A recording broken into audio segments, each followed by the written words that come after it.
Hey, what up, everybody? Stephen Breach coming to you. Today is Black Friday.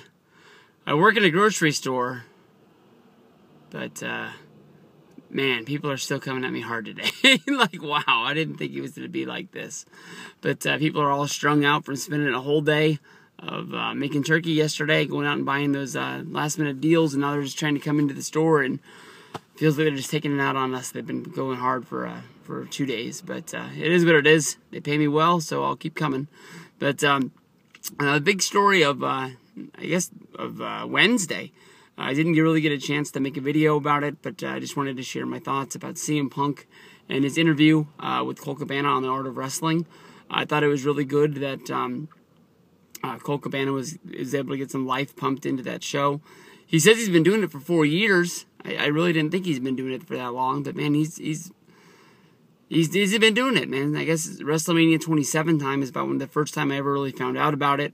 And I started listening. I honestly don't listen as much as I used to. He still has a lot of good guests on there. I remember it was a big deal for me when Stone Cold Steve Austin went on his show.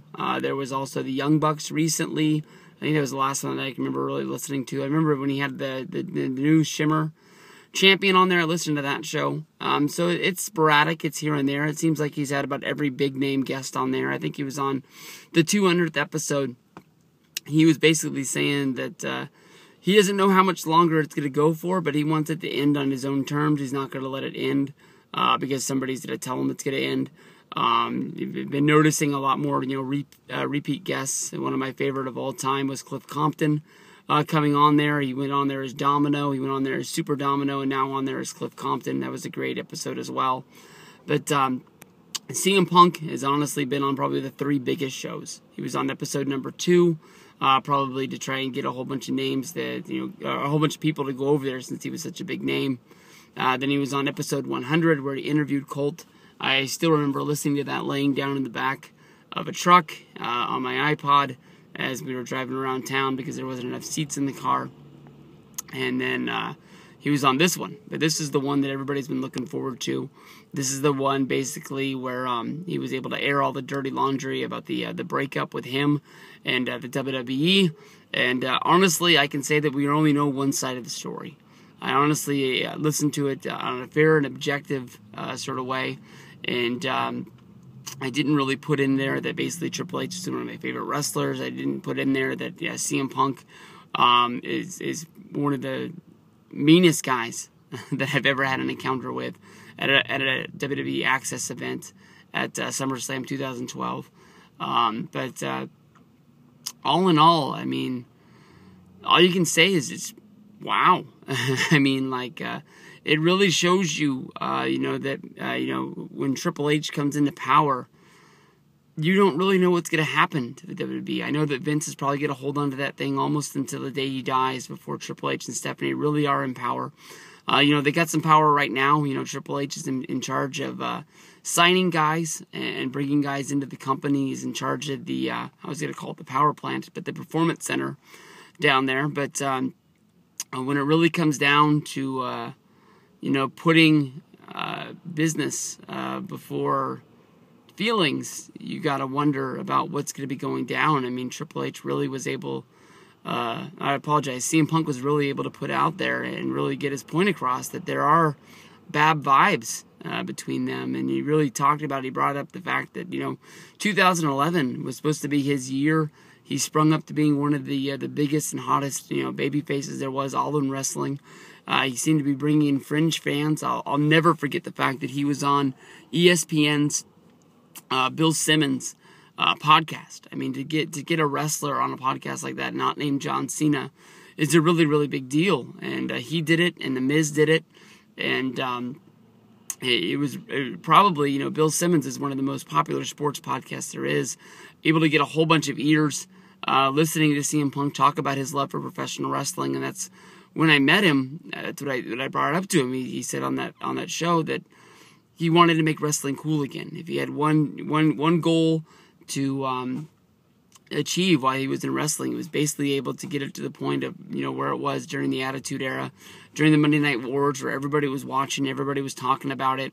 You were able to, I don't know if you were on a bus or a subway, in the middle of, math class, just if you saw somebody wearing a wrestling shirt, you were able just to start talking to them. And I mean, that's one of the coolest things that I love about WrestleMania weekend, going to WrestleMania, going to WrestleCon, Hall of Fame. No matter where you go, you're standing in line, you can let your guard down. It's almost like, I'm sure what a lot of people like about going to Comic-Con, why everybody always goes to that big one in San Diego every year, is you're able to, drop your guard and be yourself. If you want to dress up like a fucking guy from Halo or some cartoon character, you can do that. You can't really do that in your everyday life. I mean, I've made no secret to the fact that I'm a wrestling fan. I tell everybody, if they're going to laugh at me, they're going to laugh at me. 9 times out of 10, you bring up the fact that how much you love professional wrestling, they're going to ask you a question about somebody that they remember on back in the day. So it is what it is. You're able to talk to anybody about everything. The fact that they were saying that they kept on pushing CM Punk out there when he was injured, they were trying to push him to the point of getting back. Honestly, I felt bad for him at the time when I was listening to it, but also at the same time, I think of guys like Harley Race. I think of guys from around that time period, Ric Flair. When I watch their old shoot interviews with RF Video and things like that, they always talk about the fact that they weren't injured. The fact that because these guys get paid better these days, maybe they have guaranteed contracts. But when I think about guys like Harley Race and Ric Flair, the old days of Roddy Piper, Terry Funk, if you got hurt, you didn't get paid. I mean, you didn't. If you didn't go to the show, you didn't work the match. There's always a way to work around everything. I just thought about the old timers and how they did whatever they had to do, to basically, take care of themselves, take care of their family, make sure the people in the town knew that they got a good show, and they were going to come back next time, so you didn't kill the territory and kill the town. That's the one thing that I was thinking about. But the one thing that I got out of there, when I watched the Triple H documentary that came out, The Kingdom Come or something like that, I really liked that last chapter where they talked about Triple H stepping away from wrestling, from the fact that he was able to, have an office job, and they made it really look like he knew what he was doing. Because I remember when the rumors were coming out that Triple H was taking more of a suit and tie desk job, sort of job with WWE. He was my favorite wrestler, but he kind of scared me because, you think about the times that he was champion and, the politics game that a lot of guys talk about, where basically he sort of squashed Goldberg. He pushed, guys out of the way. Maybe people thought that at WrestleMania 19, Booker T should have beaten Triple H and become champion, and that would have brought some fresh life into WWE Monday Night Raw. Honestly, in my point, I don't think Booker T would have been a great champion to bring people in.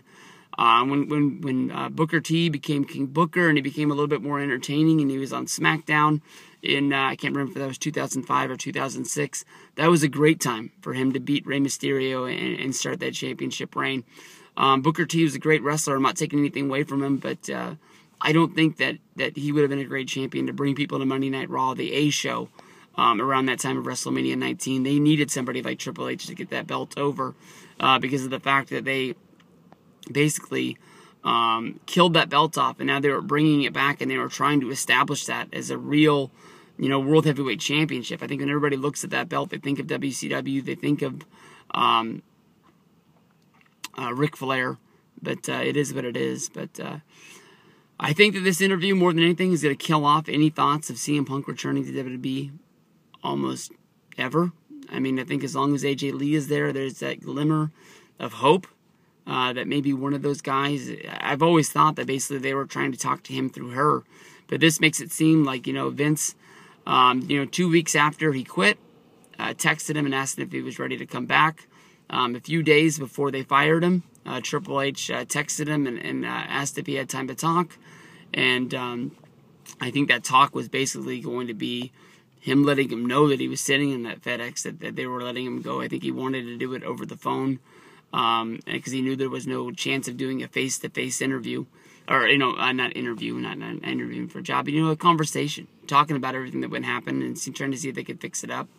And Punk said that he would call him the second he got back from his honeymoon, that they would talk then. And instead, the day of his wedding day, he got the FedEx that he was fired. you got to think that that was somewhat of deliberate. It wasn't like they didn't know what day the wedding day was.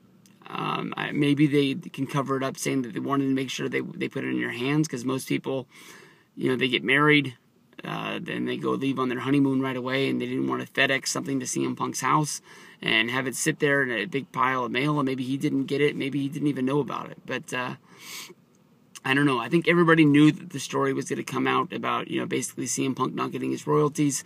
Stone Cold Steve Austin talked about a lot about that. I did think that on the back end of the interview, when he really called Chris Jericho out and basically said that he didn't want to talk to Jericho because he had a what was the word that he said? He had an objective for talking to him. It wasn't like he was trying to see, hey, CM Punk, how you doing? This is obviously coming off of CM Punk talking about the fact that I think he was on the Wrestling Observer show that Jericho was on there and said that he had texted Punk. He tried to reach out to him, but Punk didn't answer back. And they sort of went into a conversation about Punk sort of, turning off his friends. And Punk was just saying that basically he turned off the people that he think is going to use their conversation to help themselves out. He talked about Stone Cold Steve. He talked about Chris Jericho. You got to wonder if Stone Cold Steve Austin is sort of looped into that. I think Stone Cold has said on a few times that he was trying to get Punk onto the show to show their side of the story. I think that this really makes the Monday Night Raw show, the after show, where it's going to be a live podcast of Vince McMahon with Stone Cold Steve Austin. Are they going to bring this up? Or is this going to be iced out, where basically Vince says, I don't want to talk about this, we're not going to talk about this? If you really think about, the internet show that they did back in 2002, it was almost like WWE was reading the dirt sheets, and they were trying to answer those fans who were reading the dirt sheets with a show called Bite This, where they went into things like the Matt Hardy, Lita Edge story, Stone Cold Steve Austin calling out that the booking on Monday Night Raw was shit, and basically was sort of setting the pace for letting everybody know that he was getting close to walking out, that he didn't like the product, and he was having a hard time coming to work every day. And we're going to have to see. But you got to take your hat off. Colt Cabana, CM Punk, both of them, airing out the dirty laundry, getting this off his chest. He's been carrying this around for 10 months now. This happened back in January when he walked out. But we're going to have to see. WWE issued a response. I read through it. It looked like it was just a whole bunch of words written on paper. Nothing really that made a whole bunch of sense. But we'll figure this out. Thank you, everybody, for hanging out with me. And I'll see you guys down the road. Peace out.